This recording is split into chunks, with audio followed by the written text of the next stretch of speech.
Hello, you're listening to Count Richard von Coudenhove Kalergi. Today is Wednesday, the 24th of September, and I apologise for not doing a video for the last couple of weeks, but to be quite honest with you, I just needed a break from all the doom and gloom that was going on in this country. But I felt today motivated to do another video, just a short monologue on what happened today regarding the fact that Maria Steen was not allowed onto the political register to allow herself to be nominated by missing out on 2 votes. So she got 18 out of the required 22. And in a way, the sickening part of this is that as she was running as an independent, how many independent TDs out there refused to give her their nomination, even though they got in themselves by this process. Now, this road here comes back out into a place called Mutton Lane, and it's the back of Rathfarnham, and behind that wall, believe it or not, is a rugby stadium.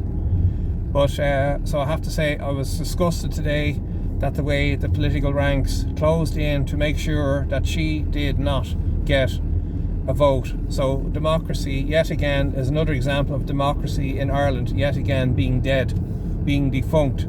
And the gerrymandering process to allow 3 people in who are, in my opinion, unlikable and do not represent the core being of this country. And I suspect that it'd be very interesting to see post-election and post-mortem results on that election, how many spoilt ballots would have Maria Steen for president written on their polling card. I certainly would be doing it myself, and I'd add in the little extra, democracy in Ireland is dead. I think it's a very sad day for this country, and I'd be interested to see now I hope Niall Boylan will cover this as a topic. And I'm just going to turn up this way here. This is Clara Road. It's a beautiful little road during the summer. The trees up here around are absolutely magnificent, and one of my favourite trees is an old oak, and it's actually leaning like a leaning tower of Pisa. It's quite a magnificent structure, and Emmanuel very kindly did a painting for me of this road back in 2023 it was at this stage. But that was all. I was very annoyed today to see that pantomime being carried out, and very saddened that Maria didn't get through. And I believe today is actually her daughter's 4th birthday, so I hope she has a nice day celebrating that, and well deserved.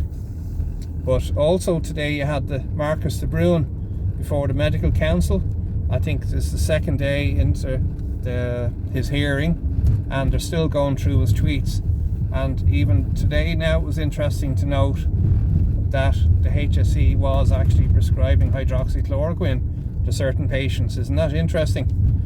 And very similar to what Peter McCullough was talking about, treating people in the early stages of COVID with hydroxychloroquine. So the case is still going, and be interested to see how the media covers that. Now this road here leads up on to Edmondstown Road, and I'm just dropping in to meet a friend of mine in the Merry Ploughboy, which is a pub that has culture nights on a regular basis, and very popular they are too. And in fact, the Merry Ploughboy is actually owned by a band called the Merry Ploughboys. It had been previously owned by Dublin footballer not Paddy Cullen, the other guy, Sean Doherty.